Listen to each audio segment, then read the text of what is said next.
Welcome in to the New Orleans Pelicans Podcast, the official podcast of your New Orleans Pelicans. A podcast dedicated to everything you need to know about the squad. Hear from players, coaches, broadcasters, and those who cover the NBA on a daily basis. It's time to flock up. The New Orleans Pelicans Podcast starts right now.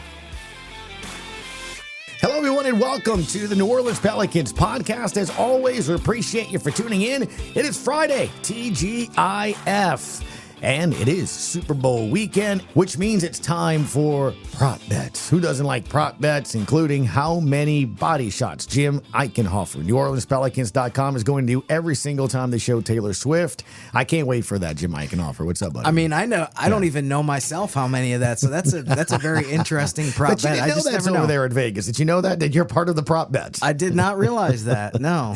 Well, I'll tell you what, we're all in a good mood. You can tell that, and it's probably because the last time we were talking, we were previewing and getting ready for the Pelicans taking on the Clippers, and what a game it was. This is what it sounded like on the New Orleans Pelicans radio network. McCollum drives right, cut off by Harden, get it out long to Herb, now up top, whip it to CJ, pop a right wing three, and that's good. So CJ McCollum, who made 6 threes against the Raptors, 5th in the league with 3.5 makes per game beyond the arc, gives the Pels a 5-2 lead. And then Dyson Daniels just picked Kawhi Leonard's pocket in the backcourt and will lay it in.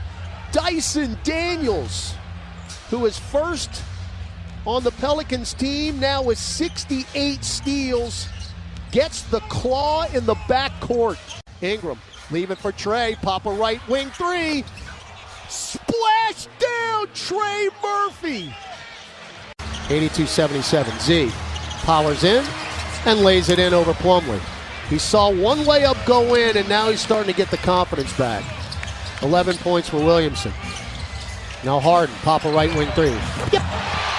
84-80. Harden still has not missed from distance. He's got 5 threes and 5 attempts. Now Williamson again to the rim. Lays it in over Plumlee. Keep doing it. Just keep feeding him. 13 for Z. Zion around defenders. Throws it up, missed it. Got his own rebound. Lays it in and one. Zion's taking over, baby. He is starting to take over. He's got that look in his eye. And Plumlee now just picked up his 5th. Rebound, Herb Jones is into the ball game. Herb, left-hand dribble, cross court to McCollum, chests it over to Jose, right corner three. Yes, sir. Yes, sir. Z, one-on-one with Plumlee. Take it right at him. Gets to the rim and one! And bye-bye. Mason Plumlee. He just fouled out. Left-hand dribble, chests it to McCollum. Down low block left. Z. Back to McCollum, left wing three. Yes, nothing but net for CJ McCollum, who has knocked his last 2 threes down. Pels up 102-89, 5:20 to go. CJ left angle, pop a three. Yes! Good! Timeout, Ty Lue and the Clippers. McCollum is heated up at the right time. His 5th made 3 of the night, 3 in a row. He's got 21. Of course, you know this if you've been listening to the broadcasts all year long. When CJ scores 20, the Pels are 15-1 to this point. Alvarado, we better score one more time. To Hawkins, left wing three. Yes. Wow. I mean, quick on the trigger. Boston headed strip, steal Dyson. He'll drive. He will dunk. That will do it. Something tells me the Graph enjoyed that for sure. Head coach Willie Green on the win. It's exhilarating to see our team lock in like we did. We knew that the last time we played them on our home floor, they dominated the game starting in the second quarter. And then watching the Clippers over the last couple months, they've been one of the best teams in the league. So it was great to see all of our guys lock in from the start. Like you said, Jen, just a wire-to-wire, high game plan, disciplined game. Jim, your overall thoughts on what you saw in that victory and the importance of maybe getting that win? I mean, you could definitely make a case it was the best win of the season. I think one of the things that stood out to me from the very first 2 or 3 possessions of the game defensively was the focus that New Orleans had at that end of the floor. They were forcing the Clippers to run their offense from basically 40 feet away from the basket on a bunch of different possessions. The Clippers had to work for everything. It seemed like almost all of their offense in the first half, or the vast majority of it, was somebody pulling up and shooting a 3 with somebody in their face. They only scored 47 points in the first half. They only had 19 in the first quarter. So between some of what Herb Jones did defensively and Dyson Daniels and just the team overall, I feel like that was the number one reason that they were not only able to win that game, but end up winning it by double figures. And I don't know how Graf felt, but I wasn't really that nervous. It seemed like they had control of the game, and to be able to do that against a team that was number 1 in the West going into that game and hadn't lost many road games or home games before that, it was just impressive overall. Yeah, no doubt. And Zion Williamson finished with 21 in the wire-to-wire win. He had 2 points at halftime. His thoughts on the victory and when to turn it on. I think it's one of those kind of the eye test, and just you feel it. When you're watching the game and when you're on the court, you know when there's about to be a momentum shift. You know when the opposing team is about to try to make a run, and you just got to do whatever you can to halt that and keep momentum on your side. So that, of course, now just sets up the next game, Jim, as the bigger game. We'll get to that here in a quick second, but it's time to welcome in our guest for today, Fletcher Mackel from WDSU Sports to talk everything NBA, trades, and Pelicans. Time now to welcome in our guests, and you know him. We all know him, and we all love him. Mr. Fletcher Mackel from WDSU Channel 6 Sports. Sir, good morning to you, man. How are you? I'm good, Gus. And I think we're close to the same age. I don't know if I need the Mr. in front of my name. Well, we had Les East on earlier in the week, and I saw he was an author. He had written a book, so he's, author Les East now. So, I just trying to make sure that we give you the proper respect. You know what I mean? Yes, cordial is better than trade machine expert. We could always do something like that. Well, that's not bad either. Yeah. Yeah, there you go. Well, Fletcher, if it's okay with you, maybe I'll call you sir. Is that also offensive to you at this stage in life?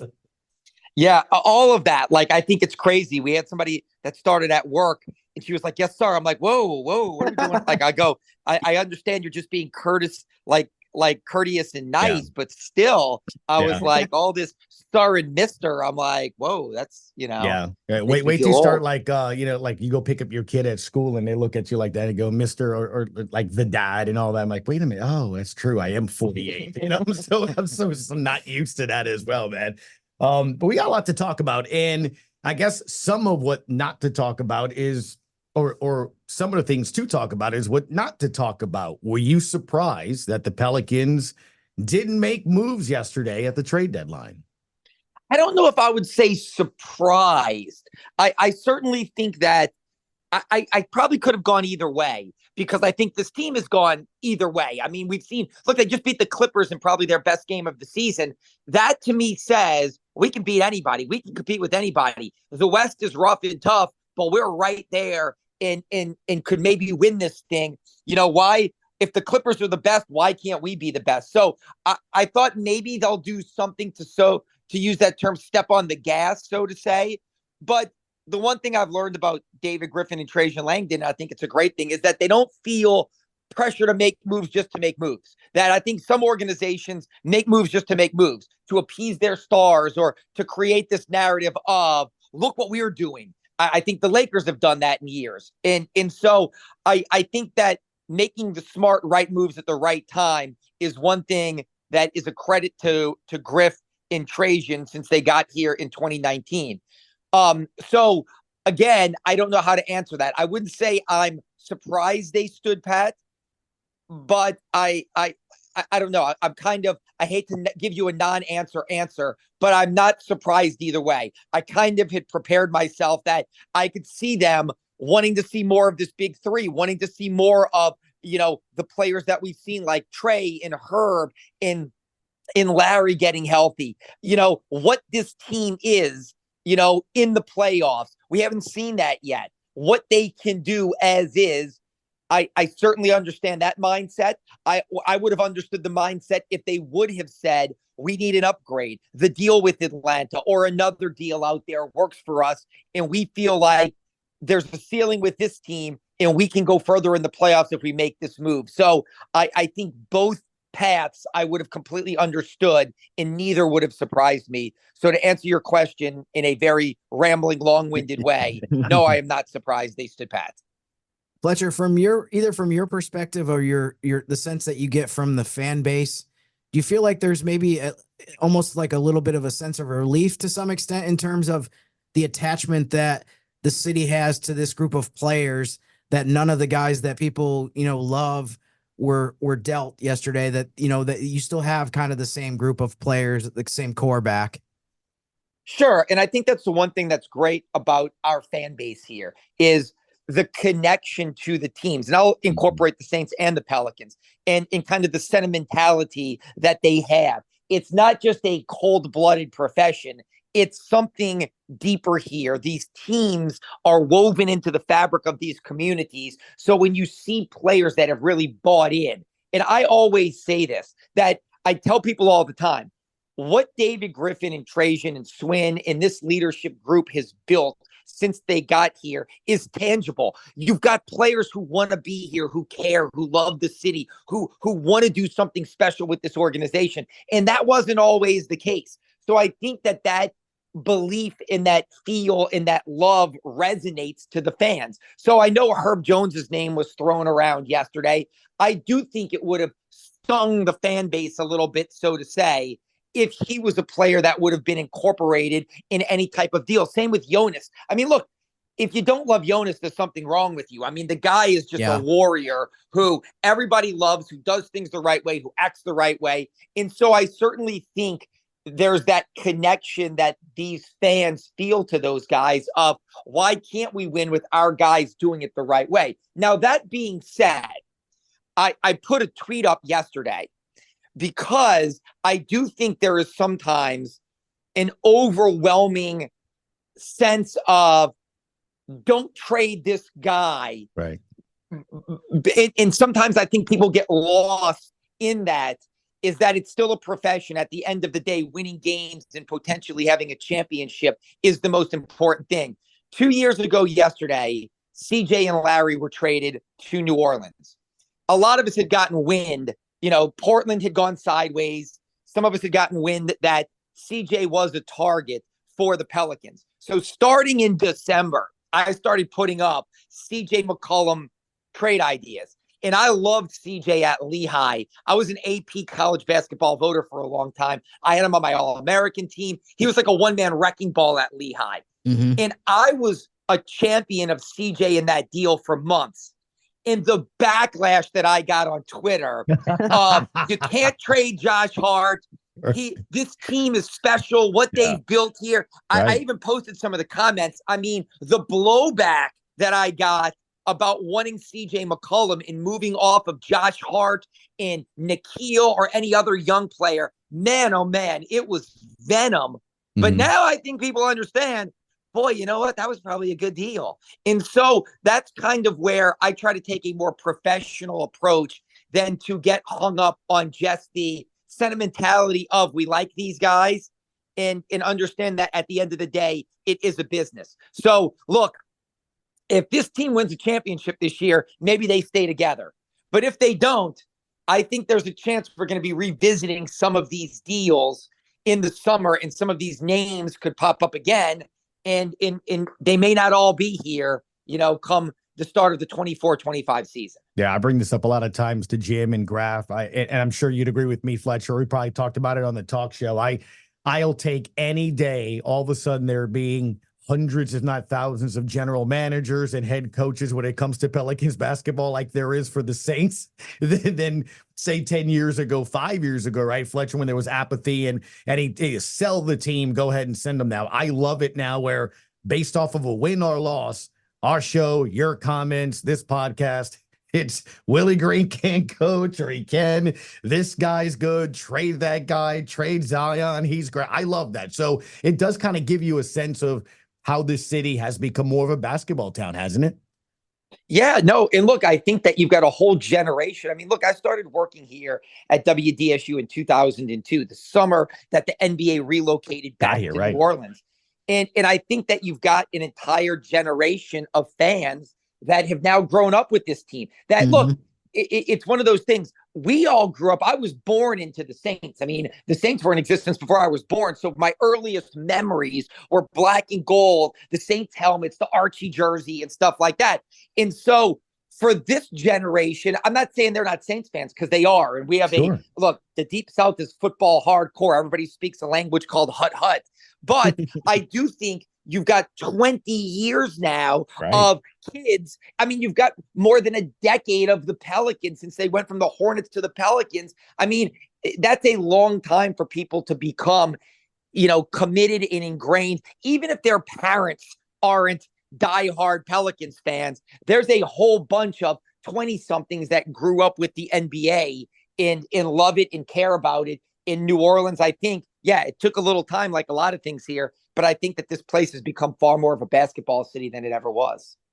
Yeah, I agree. I mean, those are a lot of really good points. I think all it takes really is just to walk around the city one day and you see so many people, so many more people, like you said, Fletcher, maybe teenagers, people in their 20s with Pelicans gear. It's just a very, very noticeable thing, especially compared to when I first moved here, which was 2007, when the team came back after Katrina. So I'm with you on that. Going back to the trade deadline and what happened yesterday, obviously the Pelicans didn't make any moves. The team that they're playing tonight, the Lakers, also pretty much stood pat and didn't do anything. I was wondering, there weren't a ton of major moves yesterday, even across the Western Conference, but among the teams that did make moves, I mean, what was your, who do you think improved the most? I mean, you have teams like OKC added Gordon Hayward, Phoenix added Royce O'Neal, Dallas, Gafford and PJ Washington, Minnesota, Monte Morris.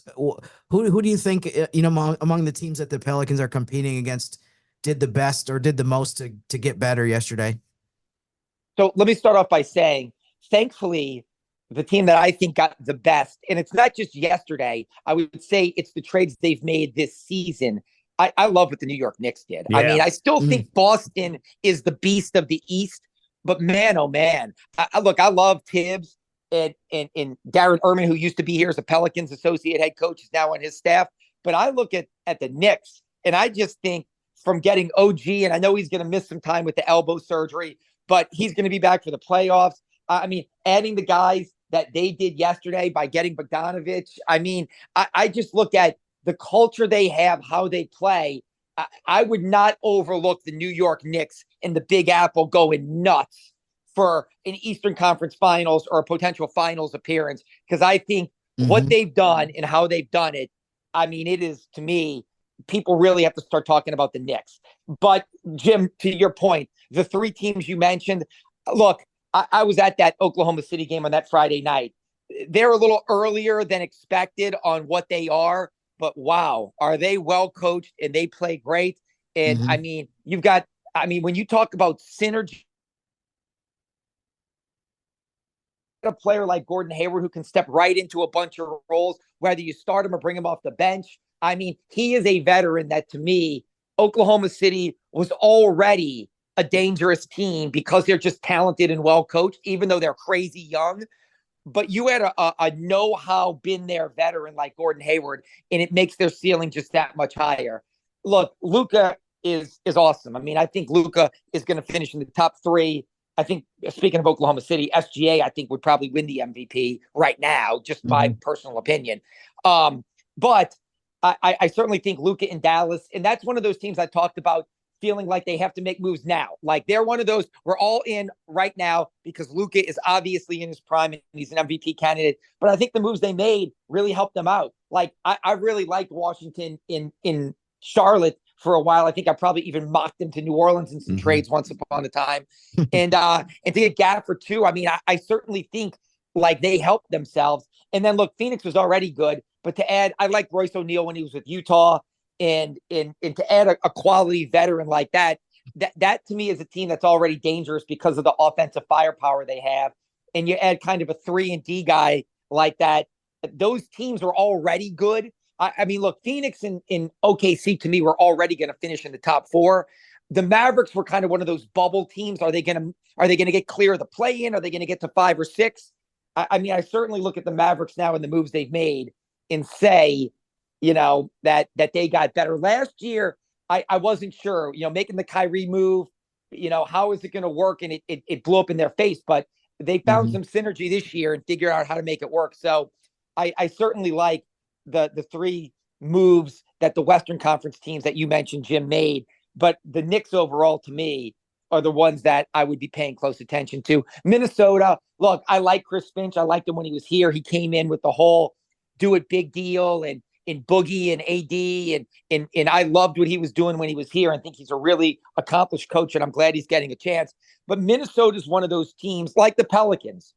When they prove something to me, I'll probably believe in them a little bit more of having a high ceiling.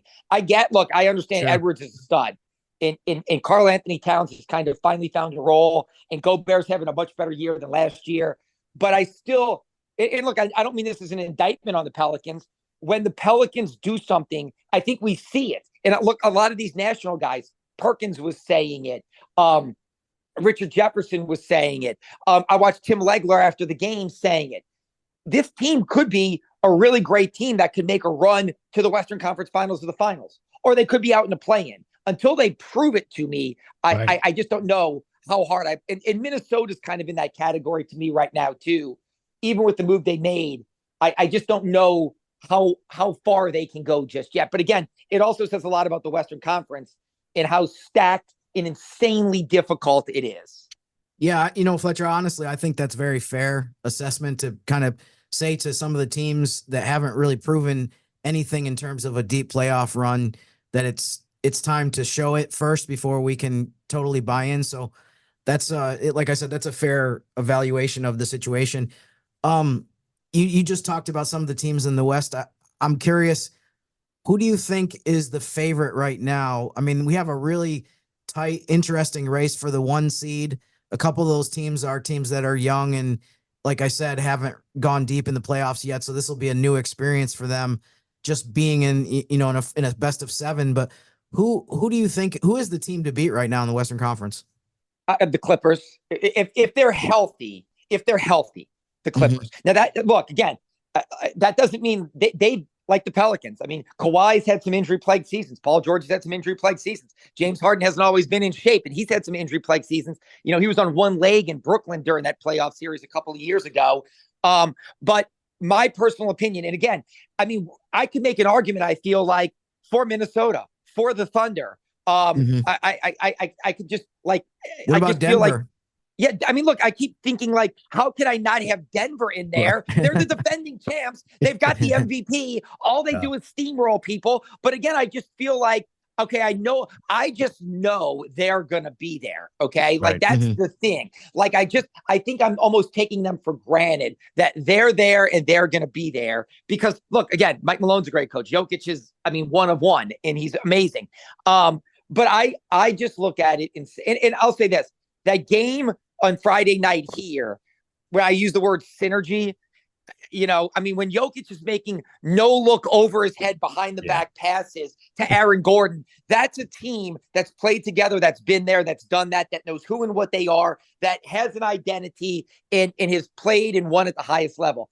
All that being said, I've always thought Ty Lue, since his days in Cleveland, is a really, really good coach. And I just look at this team and I say, okay, if they are full strength and 100% healthy, with Norm Powell's coming up the bench, it's just tights up. What they can throw at you and how they can do it. They can play, they can play big, they can play small. They've got shooters, they got like long defenders that can suffocate you. I just look at them and say, right now, if they're healthy, I think the Clippers, but certainly Denver is the defending champs in there right there. And then all the teams that I kind of said, Minnesota's having this great year. Oklahoma City has exceeded expectations. The Suns are just insanely talented. The Mavericks have Luka. A couple of years ago, they were in the Western Conference Finals, and I do like their team now. And so, like I said, I could probably make an argument for a whole bunch of teams, but my pick right now is the best team in the West is the Clippers, if they are fully healthy. Clippers definitely have the most guys with a ton of stuff on their resume as far as guys that are headed to the Hall of Fame and players that have accomplished a ton throughout their career.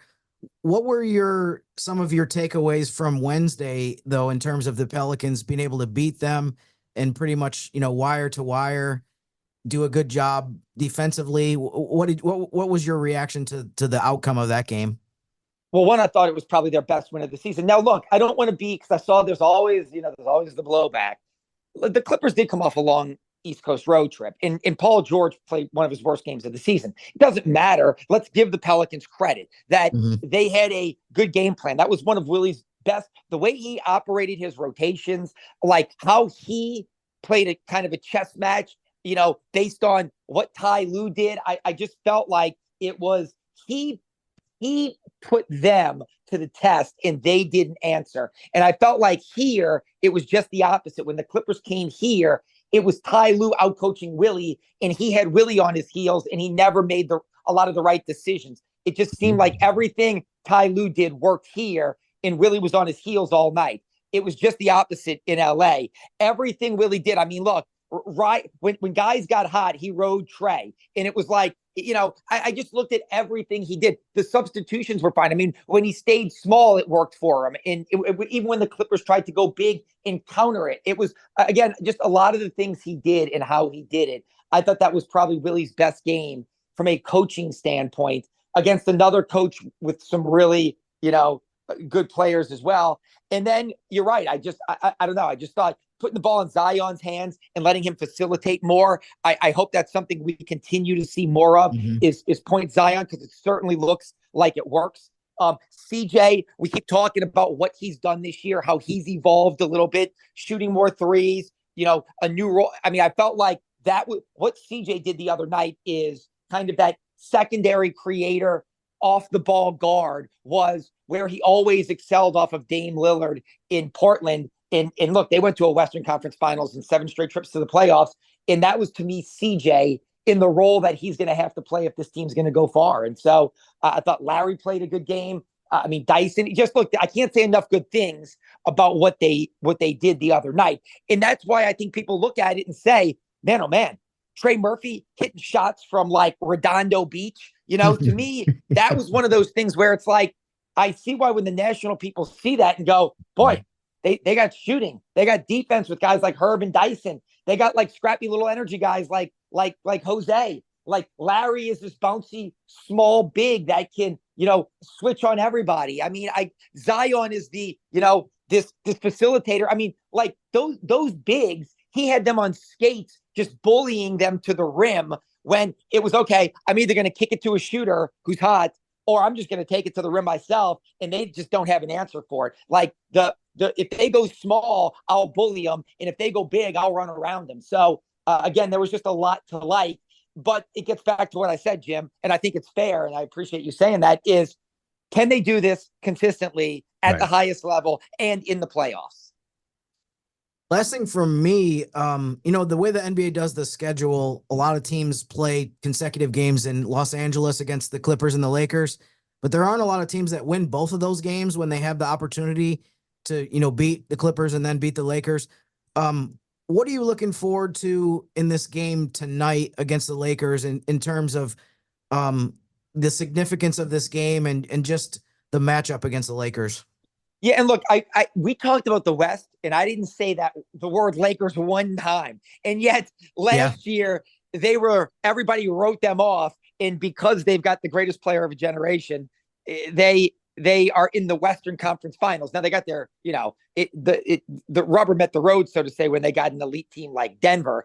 But nonetheless, that's one of those been there, done that teams. Like LeBron is the greatest player since, Jordan, Kobe, now LeBron. To me, those are like, if we go back 40 years, that's it, or 30 plus years. And so they are always dangerous, even though I don't look at them and say top to bottom, they are this complete elite team that they used to be. I mean, look, we know what Anthony Davis is, and we know what LeBron is, certainly. And it's just a remarkable what he's doing at 40 years old, the usage rate and the amount of minutes. And they do have a good team, even though they haven't put it together on any given night. Like Reeves can beat you. LeBron and AD didn't play, and Reeves went off. So they are a dangerous team. So what I would like to see is what I alluded to earlier, a consistent effort or a consistent performance like we saw against the Clippers. So even if it's not quite as exceptional as that, not a, oh no, but like, Zion had more turnovers than assists, or Trey was, 2 of 8 from 3 or 1 of 8 from, you know what I mean? Just kind of the letdown game where we can't duplicate even defensive energy. I mean, Zion was hustling his butt off against the Clippers. Yeah, all those guys were locked in defensively. I would like to see a similar type performance and a similar type effort against the Lakers that we saw against the Clippers. And if I could say one more thing about the Lakers and just the West, this is the thing last year that I told you, or that I was alluding to, Jim, earlier about like Minnesota and New Orleans and even Oklahoma City, because they're young, is I remember the Kings last year were a great story. And we haven't even talked about the Kings. I mean, the Kings are a good team still this year. You know what I mean? And so, but they finished 3rd last year. It was the first time making the playoffs in like 17 years since Peja was playing for them, which seems like, like infinity ago. But here's the thing. They got into the playoffs, and I don't think Golden State was great, but it was like a 6-3 matchup, if I recall. And Golden State ended up beating them because there's a lot of know-how, been there, done that for the newbie team versus the one that was the generational dynasty team. And so that's kind of how I look at the Pelicans a little bit is, I think they're good. I think they're going to get clear of the play-in and probably finish 4, 5, or 6. But I would like to see them, not be the Kings in the first round if they get, like into the playoffs and clear of the play-in. I would like to see something more than we saw from the Kings. Even though the Kings took, the Warriors to 7, I still think the Kings were better, but the Warriors kind of the veteran moxie and know-how, and their guys kind of rising up at the big moment. Yeah, no doubt. And you can just hope, in closing up here with Fletcher Mackel from WDSU Sports, is the last time he was here too, Zion talked about going out to this West Coast trip. Fletcher saying he remembered the beating the Clippers gave him, and he still remembers Vegas and those Lakers. So hopefully this team's locked in for tonight, because last night I'm watching that game, and to your point, experience, Denver closed out on a 10-0 run to come back and beat the Lakers late in that game. So hopefully that tough battle on national TV like they had last night affects their legs a bit. But I just want to see this Pels team show up and try to take care of some business tonight. Now, that's how I look at it. Yeah, I agree with you because, again, to me, that's the thing. I think the Pelicans, top to bottom, are probably a better team than the Lakers. And again, nobody has LeBron, but if you go Willie's rotation, let's just call it 1 to 8 or 1 to 10 versus what the Lakers can throw at you, 1 to 8 or 1 to 10, what Darvin Ham's going to roll out there. I think Willie's a better coach than Darvin Ham. I think that but again, on any given night, the been there, done that LeBron factor. Oh yeah. They could get, you're right. After the emotional Kobe night, which was amazing in the statue yesterday, and then a tough loss, they could lose by 30 or they could come out and win by 20.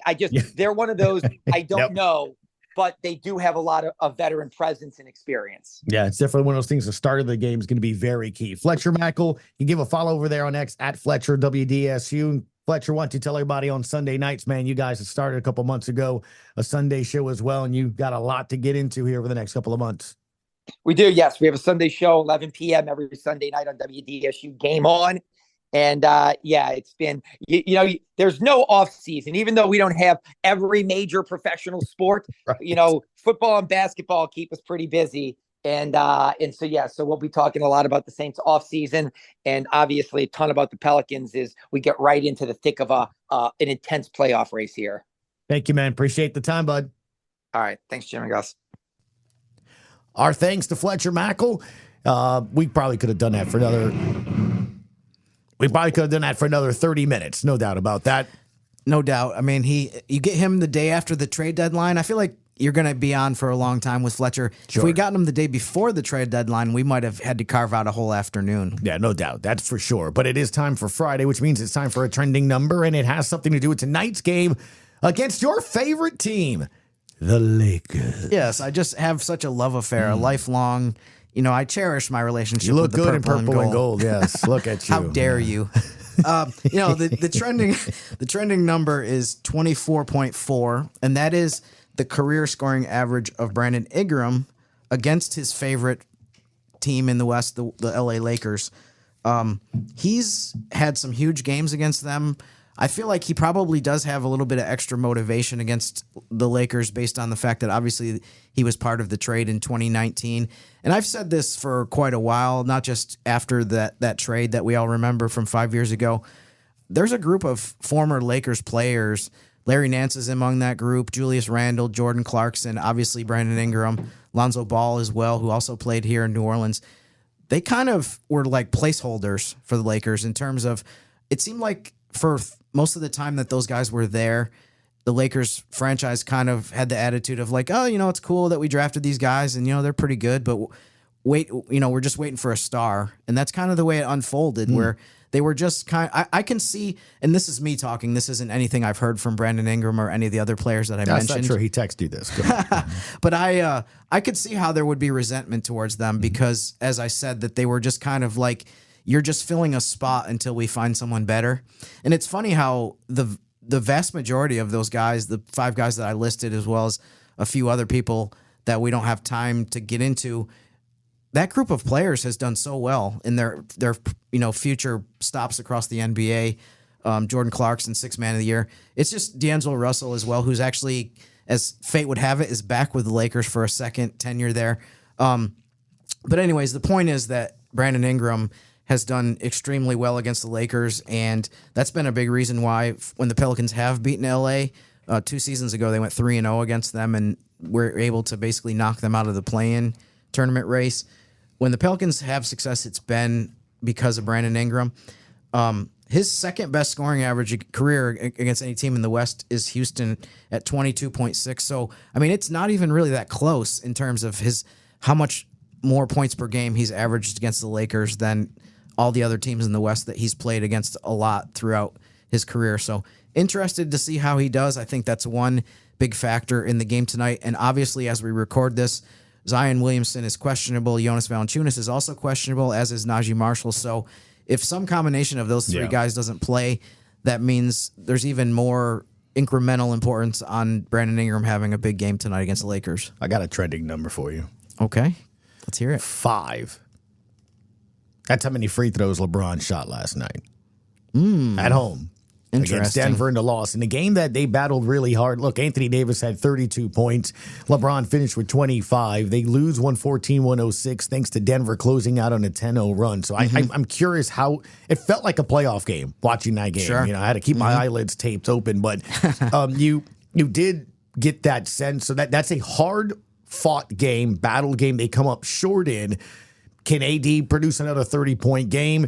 But I look at 5 free throws from LeBron at home. You know that didn't go over very well. AD only went 6 times. But the reason I bring that up, Jim, is because Denver had 7.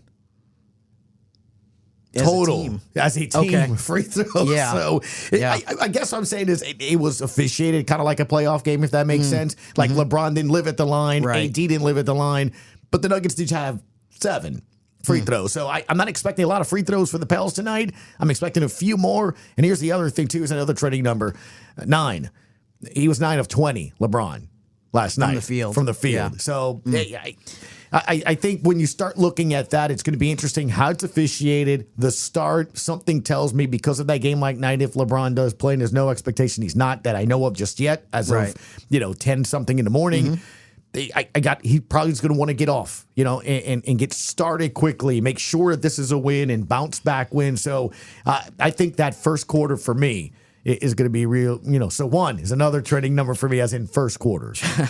Yeah. And by the way, before I forget too, I should point out that based on the way that the NBA rules are in terms of the injury report, you have to, the Lakers deadline for submitting their injury list. So maybe we will get an update. Maybe we won't. Is 1:00 local time, and that means 3:00 Central. So it's possible we'll hear something in the middle of the afternoon, maybe. But your point about free throws, that's actually one of the FanDuel keys to the game that I mentioned today. Pelicans coming off a great defensive performance against the Clippers. Lakers are 6th in the league in free throw attempts per game at 24.5. They're 3rd in the league in paint points per game at 54.9. But going back to the free throw part of it, I think the Pelicans have done a good job in that area of the game as well to limit free throws. But it's definitely something that's interesting to follow. And it's actually, you say, okay, sixth, they're in the top tier of that league. Last year they were number 1 and it wasn't even close. So they've actually dropped off quite a bit, the Lakers, in terms of free throw attempts per game. I think some of that is the personnel changes that they've had and some of the guys that have been in and out of the lineup that, and I don't think Reeves too has gotten as many calls this year as he did last year when he first came onto the scene. It feels like the referees, to some extent, I watch the Lakers a good amount, have caught on to some of the little tricks and shenanigans that he does where he jumps into guys, and it doesn't seem like he's getting. He got some calls against the Pels here in New Orleans on New Year's Eve. I'm not saying it's every game. Yeah, no doubt. I text the graph earlier this morning. He's already pacing, and this was one of the things to look for tonight. So sure. I'm just reading my text messages from him. By the way, it is remarkable because we're talking about elite defense that the Lakers have. Jamal Murray, you might have heard of him, point guard for the Nuggets. Yes. He took the most shots last night, 25. So he was 12 of 25. Had a nice night. 5 of 9 from 3. He had the most points of the Nuggets, 29. Led the team in scoring. Jim, how many free throw attempts did he have? I'm going to say he had 2. 0. Interesting. 0. Led the team in scoring. Didn't get to the free throw line. Shot the ball the most 25 times, and not a single time during that time he got fouled as an and one. So I'm only going with the shots he actually took. Right. Not saying, as he was dribbling or bringing the ball up the court. Well, it's pretty remarkable. That is interesting. The one thing I will say, I got to give Jamal Murray credit because if you remember, in the Western Conference Finals last year, he was amazing as well. So for whatever reason, I don't know if it's the way that the Lakers strategize defensively against Denver, but it just seems like he has huge games over and over again against the Lakers, and that's a big reason that I believe I heard them say last night that was the 7th straight win that Denver has had over the Lakers, which I'm guessing includes the 4-0 sweep in the conference finals as well. Yeah, there you go. So we'll see what takes place tonight. I'm sure you cannot wait to see what takes place over in LA. I'm looking forward to the game. I mean, this should be fun. If they can pull this off and get this win and start 2-0 on this road trip, I know tomorrow's a back-to-back. I get it, and I'm not discounting it. Right. Portland's beating some good teams. And look, they blew it last night, in OT per the graph. They could have done that. Point is, though, because you mentioned it when you were talking with Fletcher, we'll wrap up here. It's not easy. Even though the team's been there a couple of days, it's not easy to beat those teams back-to-back. The Clippers were the top team in the West when you faced them. The Lakers are coming off of a loss. They need every win right now. Every game right now is important. Utah and Golden State are right on top of them. And look, they didn't do anything in the trade deadline. So, there's that angst sort of building already. And if they lose tonight, I can hear screaming A. I can see the locker room questions from LeBron. Should you have made I'm waiting for the emoji. You know what I'm saying to happen. Right. The Monday we could be talking, or next Wednesday we could be talking about what emoji LeBron is. The point is, they need this game tonight. And if the Pels can get this game, it really helps that little separation that we keep talking about. You want to keep LA as below you as possible with as many games to go now down to 32, 31, something like that? 31, yep. 31. It gets smaller and smaller. So tonight is big, man. I think what you just talked about, too, is another really interesting thing to watch tonight in terms of the body language and the way that the Lakers come into this game. Are they going to approach it like the in-season tournament game where they were out for blood and they were out to destroy whoever was in their way? Or is it going to be kind of more of, okay, this is the 50-something game of the regular season, and we're just trying to get to the All-Star break and not a super high-intense game? But like you said, I think we probably would be reasonably smart to expect more of the first trait that I mentioned in terms of they come out there and they really need to win this game, and they know that Utah and Golden State are only one game behind them. And, I mean, it's not just for playing tournament seeding at this point. It's also, Golden State's in 11th place. You get bumped down to 11th and you're not even in the postseason. So, like you said, Gus, the level of how much urgency and the way that they need to approach every game, I think it's pretty obvious at this point. And we're not at the crunch time of the regular season, but we're getting pretty close. I'm not laughing at you. Just the graph is literally still texting. Oh boy. 36 minutes. Not perfect footwork on defense by the Lakers, and 36 minutes of not once crossed over, not once somebody reached in on Jamal Murray, not a single time that guy got fouled.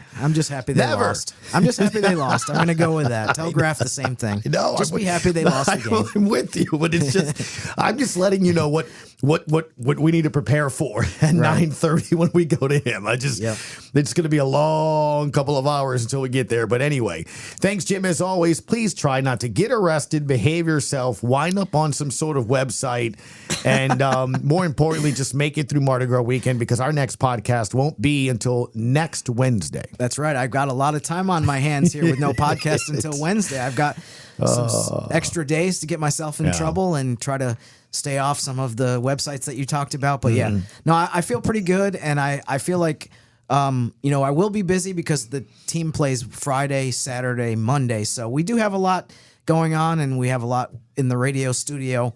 But we won't be back until Wednesday, and then we'll be taking a break after that for the All-Star break. But looking forward to it. Jim just said that for his bosses. If you could see it right now, there's a backpack next to him. He's got that really cool kind of hard hat with the two, places for cups with the straws coming to you. You're going That's my straight trademark. You're That's going my straight Mardi to the Gras parade route That's from a here. staple You're of not Mardi even Gras. going home. Be honest. Right. Yeah. What time did you say the game is? I need to be. I need to wrap up at the parade by like 8:45 or so, and then So you got to get started. I'll go right back into work mode. No problem. Love your Gus. professionalism. I really do. That's Jim Eichenhofer. Give him a follow. Pelicans.com. And of course, Jim_Eichenhofer. I'm Gus Kattengell. Please have a happy and safe Mardi Gras. Hard to believe that we won't talk to you again until after Mardi Gras season has come to an end. Enjoy your king cake, be safe, and we'll see you right back here on the New Orleans Pelicans Podcast. Thanks for listening to the New Orleans Pelicans Podcast.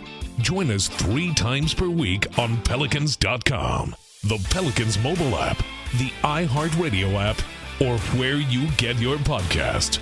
And be sure to give Jim and Gus a follow on X at Jim_Eichenhofer and GCat_17.